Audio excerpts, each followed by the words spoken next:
Did you ever hear this story about the Yale-educated mass murderer with possible CIA connections who vanished into thin air? What about the missing British kids whose extreme poverty rendered them almost invisible? And who could forget the original milk carton kid who may or may not have been sold into slavery by a nasty network of kidnappers who would be accused of working with secret agencies in campaigns to compromise government officials? The American milk carton kid, Johnny Gosch. One of the scariest images in modern history is that of the milk carton kids. The very thought of a child's face on a milk carton conjures up images of serial killers, of kids growing up locked in basements, perhaps the prisoners of a network of adults with similar depraved interests. According to FBI data, 359,094 people between the ages of 0 and 17 were reported missing in 2022.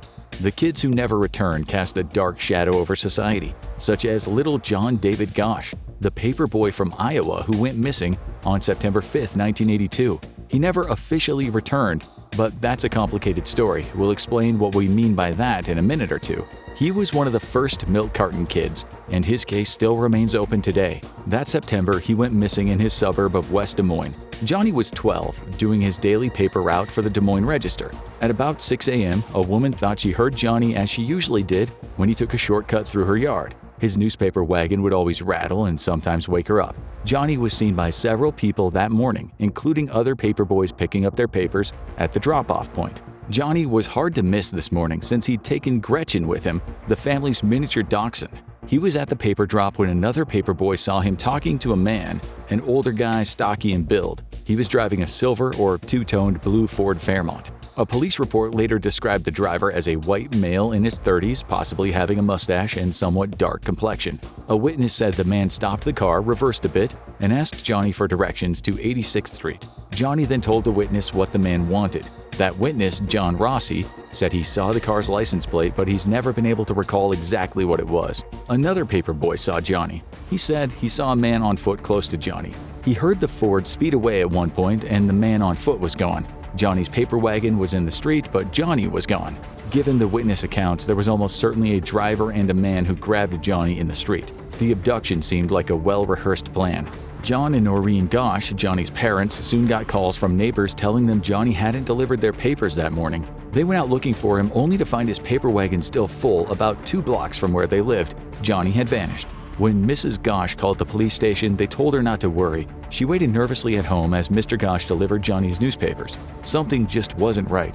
Johnny would not have left his wagon like that. After about an hour, police arrived at the house and took a statement from Mrs. Gosch. Johnny was only declared missing after 72 hours. This was in line with policy, but it's often argued that 72 hours is way too long to wait in certain cases. In fact, the first few hours are when all the breadcrumbs are still scattered around. Time is of the essence, but since 99% of kids turn up, police can sometimes be reluctant to go out chasing shadows. When they did finally start asking questions about Johnny, they heard a tall man on 42nd Street had followed him. Mrs. Gosch was sure Johnny had been kidnapped. She had very little trust in the Des Moines police force. The police chief was corrupt, she later told the media. "I know a lot more about him." What she meant by that was the fact that in 1951 the future chief and some other kids had kidnapped a teenage boy after beating the hell out of him. The chief was jailed for 30 days as a young offender. He later joined the Marines, and in 1976 he became the head of West Des Moines Police Department. Mrs. Gosch dug deeper. She just didn't believe the police had taken her son's disappearance seriously. Over the years, she would say there had been a big conspiracy to take her son that could have included the police and even the CIA. We'll get to that soon. She discovered that in 1982, the Des Moines Tribune had published an article about the West Des Moines Police Department. 14 of 20 officers who were interviewed said the chief had once beaten a handcuffed person. They explained that he once compromised a burglary investigation because his own son was involved. He'd been drunk on the job many times, and he'd occasionally threatened his own officers. There was a subsequent investigation. The chief came out of it in good shape. 2 of the whistleblowers were fired. It was as if a higher power was protecting the chief. Mrs. Gosch had said something frightened her 2 days before Johnny went missing. The family had been at a Valley High School football game to watch Johnny's older brother play. Johnny went off to buy some popcorn, but was away for a while. His dad went looking for him, and he found Johnny and a man talking under the bleachers as if they were hiding. The guy, it turned out, was a cop. Johnny said he only followed the man under the bleachers because he was a policeman. After the game, Johnny pointed out the cop to his mom. She got a good look at him. This just didn't feel right, so Mrs. Gosch went to the school and got a list of police security who'd worked there. She took it to the station and talked to the chief. The chief showed her photos of the officers, and Mrs. Gosch said none of these guys were the man that she'd seen at the game. She said there must have been other cops, and sure enough, when she demanded to see more photos, another officer appeared with new faces. "That's him," she said, pointing at a man's face. "That's the man who took my son under the bleachers." But that was it. Nothing had came of it. She was told it had nothing to do with her son's disappearance. She asked the chief if she could at least chat with the cop who'd spoken to her son and ask him what he wanted with him. The chief said it wasn't possible. Many years later, in 2023, the West Des Moines Police Department still wouldn't release its files on Johnny's disappearance, since the case is ongoing. If the cop who'd spoken to Johnny were under investigation, the public wouldn't know. In a statement to a journalist in 2023, the department said, "The case will remain open, and we won't stop investigating until we have closure and answers as to what happened to Johnny Gosch." Mrs. Gosch has always believed something evil was afoot. Over the years, she never gave up on the case, hiring her own private investigators since she never fully trusted the Des Moines cops. In 1984, another paperboy vanished from the streets of Des Moines. He was young Eugene Martin, who vanished on August 12th of that year while, like Johnny, had been delivering the Des Moines Register. On March 29, 1986, a third boy went missing. He was 13-year-old Mark James Warren Allen, who left his house on Emma Avenue in Des Moines to visit a friend and never returned. He told his mother he was going to a friend's house. The media reported this as the third paperboy vanishing. It was later reported that Allen wasn't actually a paperboy, but it seems he was. He just wasn't on his route that day he went missing. A criminologist would look at these cases and quickly draw some comparisons. All three were white kids about the same age. They went missing in similar circumstances, not far from exactly 2 years after each other in a similar area. You could say there was a pattern, not least because none of the boys has ever been found dead or alive. Well, in the case of Johnny, it's more complicated. 6 months after Johnny went missing, Mrs. Gosch was told that a woman in Oklahoma had reported seeing a boy on a street corner. She said the boy was out of breath as if he'd just been running and told her, "My name is John David Gosch." She said 2 men grabbed him and took him away. The FBI has since refused to comment on the matter to the media, but Mrs. Gosch's private investigators spoke to the woman and later said, "We and the FBI checked it out, and we're both convinced it positively was Johnny." Yeah, this is strange, but the story is about to get much, much stranger. On February 22, 1984, Mrs. Gosch said her phone rang. She picked it up, and in a slurred voice, someone said, "Mom." The phone then went dead. She said it sounded like her son. She said the phone rang again, and she thought it was Johnny. It could have been hoaxers, of course. Kids can be cruel, adults can be weird, but a parent should understand what her own son's voice sounds like. Mrs. Gosch said she loved him, and the line went dead. Police told her they couldn't trace the calls. As if this case couldn't get any darker, in 1991, Mrs. Gosch was contacted by a private investigator in Nebraska. The man who worked with prisoners who'd been convicted of various kinds of harm against young people told her one of his clients had admitted to being involved in Johnny's kidnapping. Mrs. Gosch and the investigator Roy Stevens played the tape recordings he made of the prisoner's admission. The prisoner, Paul Bonacci, had once been a victim himself of an abduction. He said that when he was 15, he was with another young guy and an adult when the boys were told they'd be taking a road trip to Des Moines. They stayed in a hotel there when another man entered the room with a bag full of photographs. Among the collection of boys was a photo of Johnny. One of the men, said Bonacci, pointed to Gosch and said, "This is the one." The plan, Bonacci said, was for one of the men to talk to Johnny and for another to grab him. Since Bonacci and another kid were still teenagers and would be in the car, Johnny would likely not feel threatened. This was the lure. The other man would then scoop Johnny up from the street, and together they'd all drive away. Bonacci said they put a chloroform-soaked rag over Johnny's face, incapacitated him, and they drove off. Bonacci explained they drove to Sioux City, where they stayed in another hotel. In his own words, he explained, "And they left me, Mike, and Johnny in a room that had no windows on it." He said they locked the room from the outside. Bonacci said these men were professional kidnappers of children who sold the kids to other men who shared a particular monstrousness. He said he saw Johnny again a few months later.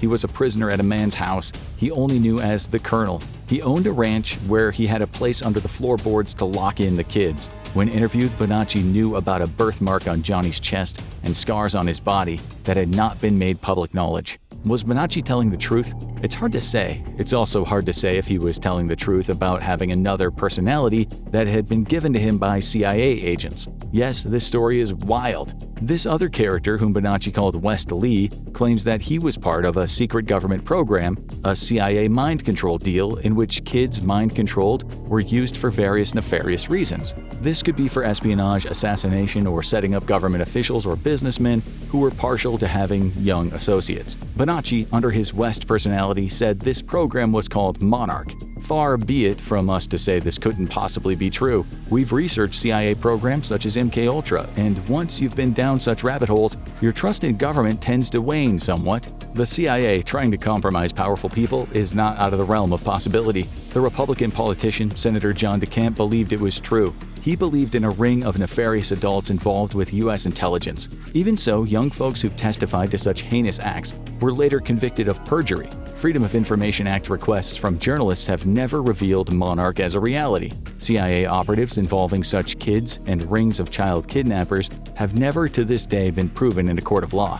This doesn't mean Johnny wasn't taken by a group of very bad men. In March 1997, Mrs. Gosch said at about 2:30 a.m. there was a knock at her apartment door. When she answered the door, she saw a man about 27 years old. This man, she said, was Johnny. He was with an older man. Johnny, she said, showed her his birthmark on his chest. Mrs. Gosch later said, "We talked about an hour or an hour and a half. Johnny would look over to the other person for approval to speak. He didn't say where he was living or where he was going." She said Johnny told her he'd been kidnapped and then lost consciousness. He said he woke up and there was another kid, you guessed it, Paul Bonacci. She said Johnny told her he'd been moved around the USA and what he said were the efforts of his captors to compromise various politicians and businessmen. He hugged her and told her his life and her life were at risk because of this meeting. He said he could take care of himself and he left. To this day, Mrs. Gosch believes that Johnny was taken for this compromising program. In 2023, Bonacci told a journalist that he'd seen Johnny 15 to 20 times over the years. He says Johnny is grown up now with kids of his own. He says Johnny stays in hiding, fearing that powerful people will destroy his life if he tells the truth. It's hard to tell in this story if people have been deliberately misleading Mrs. Gosch at times. It's hard to know if she's been brought into the conspiracy theories a little too willingly. It's a very confusing case, and while it may include some outlandish theories, some of the evidence to support Mrs. Gosch's contentions is compelling. Investigators have admitted that. She's had bills passed to ensure police investigate missing kids faster than 72 hours, which admittedly could have saved her own son. But if Johnny was part of a ring, a victim of a network of warped minds, well, that's something we can only speculate over. A different class: Patrick Warren and David Spencer. Now let's talk about the UK. Over there, they used to have their own milk carton kids. Two of them were Patrick Paddy Warren and David Spencer, a couple of working-class lads of 11 and 13 respectively, who went missing the day after Christmas Day back in 1996. Both the boys came from what the British would call a rough area. The kids certainly knew what hardship was. Despite their young age, they often walked around their council estate at night, which Americans might call the projects, smoking and causing trouble. This hood of theirs used to be a slum back at the start of the 20th century. On the day they went missing, what the Brits call Boxing Day, Patrick had been playing on his new bicycle, a Christmas present. David was running around with him. A cop saw them playing on a barely frozen pond, so he told them to get off. The boys got home around midnight. They told their parents they wanted to stay at Patrick's brother's house, which was not far away. The parents assented, but of course the boys decided to stay out a bit longer before going to see the brother. They were seen at a gas station where a man working as an attendant charitably gave them some biscuits, cookies. The man said the boys went off toward the shopping center. The time was 45 minutes after midnight. The boys, described as friendly lads but certainly not angels, didn't make it to wherever they were going. Patty's bike was soon found at the gas station near the trash area, but police didn't immediately raise any kind of alarm, even though Patty would almost certainly not have dumped his brand new Christmas gift. These were tough little kids, but not tough enough to be out after midnight in an area known for violence, addiction, and property crime. David could fight. He was a trained boxer, but still just a kid. He was expelled from school at the age of 12 and was still out of school when he went missing. His mother said he often took the law into his own hands and used force when he thought someone deserved it. He was known for his unpredictability and streetwise talents. The police like to tell this story, with the theme not about their childish vulnerability, but about how much they knew the streets. Uniformed police started knocking on doors, but reportedly not as a matter of urgency. given that the two boys were not known for adhering to norms for children their age. By late January, the police had changed their tune, and Patty and David began to have starring roles on the back of milk cartons. There's been a lot of criticism since, given the cops were not overly concerned for quite some time. The British public asked if two kids from a well-to-do family or a wealthy family had gone missing, would the police have been so slow to take the case seriously? It took months for the case to be viewed as a possible abduction or murder. The boys had vanished. Police are now sure that something very sinister happened to them. There can be no doubt about it. They came from an area of urban decay. It's not as if they could have starved in the forest or been eaten by wild hedgehogs. They were almost certainly murdered, or they remain imprisoned till today. Police did later have a suspect, a man who kidnapped kids in the past, but nothing came of it, and the man died in prison. It's also strange that if this man did do it, how had no one seen him? In areas of British decay, people live on top of each other. Even in the mid-90s, there was a lot of CCTV around. The poor little rascals may forever remain hidden, which in statistical terms is very unusual. As we said earlier, people rarely just vanish without a trace. The bad news is, according to the National Crime Agency, when kids are abducted and killed, the killing almost always happens within the first 6 hours. Even if police had been able to or willing to launch a serious investigation immediately, the two boys would have likely been dead before the perpetrator was found. Nowadays in England, the Criminal Investigation Department, or CID detectives, get involved with missing kids within 24 hours and take the case seriously regardless of whether the kids are poor or streetwise. In 1996, the CID had only gotten involved when Patty and David went missing after 3 long months. Even though there have been improvements, there's still a feeling in the UK that the police treat poor people very differently from how they treat kids from more affluent families. The BBC journalist went to Patty's family home in 2015. Patty's older brother answered the door, and someone screamed from inside, "No, don't talk to them." The brother turned around and said to another family member, "They want to talk about Patty." "Not interested," the man said without even looking up. When asked to say anything about the case, the first man turned to the journalist and said, "It was a bleeping joke," then slammed the door shut on the journalist's face. Could the same be said about America? Are rich and poor missing people treated differently by the police? The answer to that might be found in our next case. The girl next door, Suzanne Lyall. Suzanne Lyall was a young woman with seemingly everything to look forward to. Unlike our last two victims, Suzanne came from an area known for its beauty, spas, and wealthy families. This was Ballston Spa, New York, which starkly contrasts England's gloomy and forbidding council estates. The average annual household income in Ballston Spa is $93,181. In Kelmsley Wood, where the boys came from, where there is high unemployment, it's £29,200 or $37,181 for a household. Suzanne was known as the darling of the 3 children of her family. From a young age, she showed maturity and high intelligence, excelling at school. She was also known to write poetry and build computers from scratch. She left high school as an honor student and found her first computer course at a university not challenging enough. She then later switched colleges, moving to the State University of New York at Albany, where her boyfriend, a fellow computer nerd, also studied. Suzanne held down 2 part-time jobs to fund her time as a student. She barely ever didn't call her loving parents every single day. She sent regular emails. She was a careful, responsible, and studious girl. Unlike our previous victims, she was not the kind of person who would risk walking around sketchy areas late at night. On March 1st, 1998, she called her mom. She explained that she was low on cash since she was waiting for a paycheck. Her mom, Mary, offered to send her some money, but predictably Suzanne refused. She could hold out, she said. On March 2nd, she attended class at Albany, and at about 4 p.m. she started getting ready for work. This was her job at Babbage's, a computer software company, where she was already impressing people with her considerable computer acumen. This was 1998, when most teenagers didn't know the first thing about how operating systems worked or how data was stored. At work, as usual, she chatted with her older boyfriend, Richard, who set up her computer so he could remotely access it. At 9:30, she left Babbage's and boarded a bus that would take her to Albany campus Collins Circle stop next to her dorm room. One of her classmates, who was sitting at the same bus stop, said she saw Susie disembark. She later said she was 100% sure it was Suzanne. It was a 3 to 5 minute walk from the bus stop to Suzanne's room, depending on whether you marched or dawdled. In those few minutes, Suzanne disappeared off the face of the planet. Richard tried to call her that night but got no answer,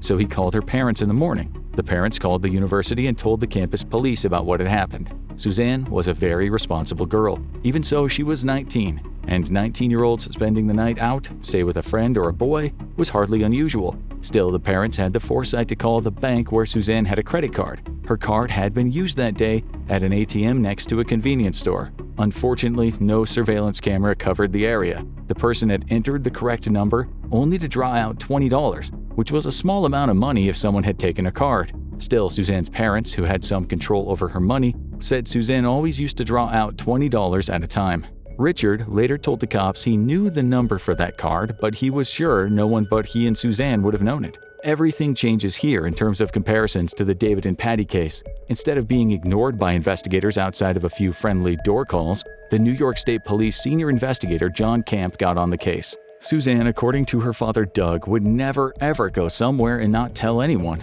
He later said Susie was not a risk taker. She didn't party or use alcohol or drugs. A police officer had already looked for her around the university. He went to her classes to see if she turned up. He interviewed her friends who stayed in the same building. They all said she didn't come home that night. They said they always heard her keys rattle when she got home from work. Detective Camp soon discovered that an African male had used the ATM machine that night at the same time Suzanne's card was used. The man was subsequently interviewed by police. They let him go, but that didn't rule out that he could have been involved. In the first 2 weeks after Suzanne vanished, detectives investigated 270 leads and searched 300 acres of land near her apartment. Her story soon made national headlines. A detective told a newspaper, "It's a tough case. We have no physical evidence." The same article said Suzanne's parents were putting up a $15,000 reward for information that might lead to Suzanne being found. Her parents soon had to install an extra phone line because they were getting so many calls from the media and members of the public trying to help out. Her family also made a tearful plea for help on TV. Investigators said they were reminded of the 1985 case in which a 22-year-old girl, Karen Wilson, also went missing after getting off a bus and heading to her dorm room. Wilson was a full-time senior at the same university as Suzanne attended. She was also last seen in the month of March. Such synchronicity and comparisons can sometimes be important, as serial killers have been known to attack women of similar appearance, employing a similar modus operandi. Despite the attention the Suzanne Lyall case received, despite investigators trying their best to look for suspects and clues among the 16,000 students studying at Suzanne's university, cops didn't have much to go on. We rehashed a lot of old leads, but right now there are no glaring similarities that lead us to believe it's the same perpetrator, said State Police investigator James Horton on March 16th. Given the university was home to so many people, it seemed highly unlikely anyone would have been able to take Suzanne away without being seen. Detectives scoured the area near the dorm many times. Her body, it seemed, had not been dumped in the vicinity. Almost everyone in the area was now asked if they'd seen this girl, 5 foot 3 inches, 165 to 175 pounds, with long reddish-brown hair and blue eyes, last seen wearing a long black trench coat, a pair of blue jeans, and a black shirt. No one had. This was another strange case of vanishing. Doug passed away in 2015, but when he was alive, he never gave up hope of finding his daughter. Even today, Suzanne's mom is still looking for her. As with most missing people stories, there could be something police have missed. Suzanne's mom, and the police for that matter, have never totally discounted the possibility of Richard being involved. After all, he was the only person besides Suzanne that knew her ATM number. Still, given his obvious intelligence, he would have likely not used her bank card. But Mary was always concerned about her daughter's relationship with this man. She once told the press there were numerous times that Susie tried to break up with him, and he would get emotional, so she would stay.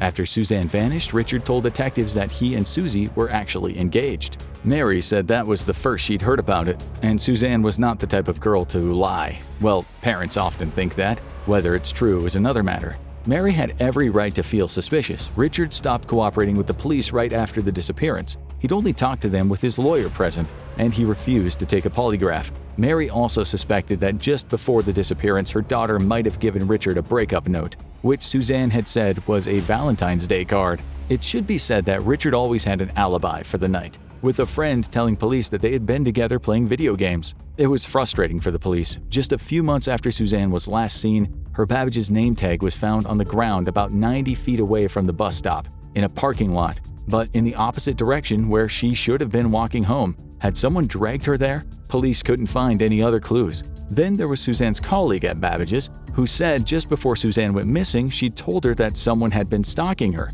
The woman said Suzanne had not appeared afraid. In 2005, New York police arrested John Regan, who was facing a trial for a 1993 kidnapping in Connecticut.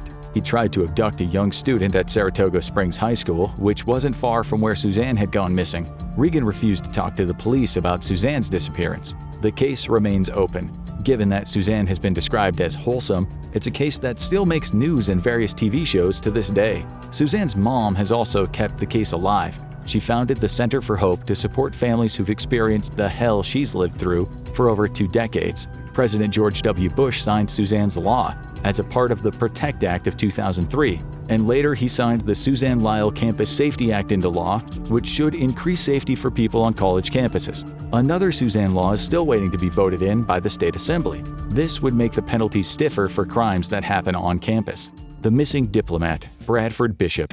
He was a diplomat, but he might also have doubled as a spy. He might have been a lot of things, and as he led his double life, he might have also been seen a few times. Bradford Bishop is an American enigma, a Yale graduate who went on to roll with the U.S. government movers and shakers. Mr. Bishop stood accused of taking a hammer to his entire family, bludgeoning to death his wife, 38, his own mother, 67, and his 3 sons, 5, 10, and 14, at the family home in Carderock Springs neighborhood of Bethesda, a short drive from D.C. where Bishop was working at the time in the State Department. The year was 1976. No one had seen it coming. The Bishops, once a popular young football player and a pretty cheerleader, seemed madly in love.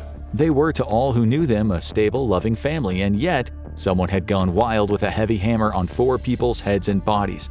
The police discovered the empty house painted in the family's blood. There had been no attempt to clean up the crime scene. Hair, bones, and flesh could be found in the carpets. The detectives on the case had never seen anything like it. This was clearly the work of a maniac. Bishop was fluent in Italian, French, Spanish, and Serbo-Croatian. Such skills took him to various countries in Europe and Africa, where he worked as a diplomat. It's unknown if he doubled as a spy, like many American diplomats during the Cold War. This was the darkest era in the CIA's history, when the agency was pulling political strings and planning assassinations all over the world. You'll see soon why some investigators say Bishop's possible ties to the CIA are important. Police found the bodies smoldering on a fire about 200 miles away in eastern North Carolina. Forensic evidence suggests the wife was murdered first, followed by the kids, and last the mother, whom he bludgeoned when she got home from walking the dog.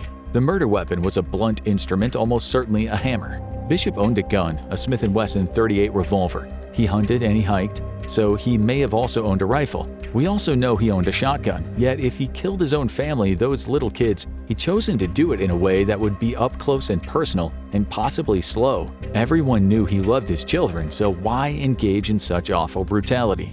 On March 18th, Bishop's station wagon was discovered at an isolated compound in Elkmont, Tennessee. He left dog biscuits in the car. He'd also left a shotgun, an axe, a bloody blanket, and a shaving kit containing his medication. If you want to speculate, and people later would speculate, this was the era of MKUltra, when the CIA experimented on humans in their effort to try to control minds and, in some cases, reportedly to make people kill targets. Bishop just vanished in the air like a puff of smoke. It's known he could fly planes. It's also known that given his diplomatic work and the fact that he'd spent time working with counterintelligence, he was probably more than able to forge travel documents. He also had experience as an outdoorsman. But there's much more to this story than meets the eye. Just before the murders took place, Bishop had been corresponding with a prison inmate, Albert Kenneth Bankston. Bankston was at the United States Penitentiary in Marion, Illinois, for a 1970 armed robbery of the Citizens National Bank in Plain, Mississippi. Why was a diplomat writing to a convict? By the time the letter was found, Bankston had been dead from cancer 10 years already. It took the authorities all that time to investigate this connection. The media reported in 2015 the failure to find the letter, coupled with other evidence that was misplaced, suggests that the initial investigation was somewhat slipshod. It's also notable that Bishop wasn't put on the FBI's most wanted list for 38 years, yet he committed a far more heinous crime than most people on that list. It's hard to know what exactly Bishop and Bankston were talking about in the letter, but it mentioned a woman, and Bankston seemed to be asking Bishop to help him get to Mexico or Central America. A man named David Paul Allen was mentioned in the letter. Detectives from Montgomery County containing Bethesda discovered that Bishop might have wanted to pay this man to murder his family. He was supposed to be in Europe when it happened. The detective Robert Kiefer later said, when he started investigating the murders years after they happened, the FBI file an agent had written on Bankston mysteriously had gone missing. We tried to locate this agent, but nobody could tell us this guy even existed, Kiefer told the media. Then, on March 19, 2000, Lorraine Kopacki of Asheboro bought an old diary for $38 at a flea market in North Carolina's Greensboro Coliseum. On the front, it was written Bradford Bishop Diary. The woman's son looked up that name on the internet, and soon they were fascinated by what they had on their hands. Who knows if it was the real Bradford Bishop, but it sure sounded like him. Here are some passages. February 1967. If you're going to succeed in the Foreign Service, make ambassador before you're 50. Hold positions of responsibility and constantly dedicate yourself and make considerable sacrifices of time and thought. Also, February 1967. Toxic degenerative psychosis, low-level maniac, involutional megalomania. June 12, 1968. One should seize upon life and embellish it. Also in 1968. This accursed insomnia. It's amazing. Despite how lousy you feel, all doped up, smoking a few cigarettes, etc. My, such symbols, promotion, citations, languages, degrees. Still, you stand on the threshold. You have soared to the heights and plummeted, each time to the depths. Raymond M. Kite, sheriff of Montgomery County, spent much of his life on the Bishop case. Like the investigators that had come before him, he couldn't find a motive for the killings if Bishop really had committed them. He also knew that the initial investigations into Bishop's disappearance and murders were somewhat lacking. From a young cop to an old detective, Kite followed every lead over the decades and came up empty-handed each time. There were sightings of Bishop in Spain, Italy, Sweden, Africa, Greece, England, Finland, Belgium, Russia, and Switzerland. Kite once told a journalist that the Bishop case is so weird, he wouldn't be surprised if it were somehow related to the CIA's MKUltra experiments. Kite said, "I'm not so sure this didn't happen to Bishop. How else," he said, "do you go into your house and bludgeon your wife, children, and mother?"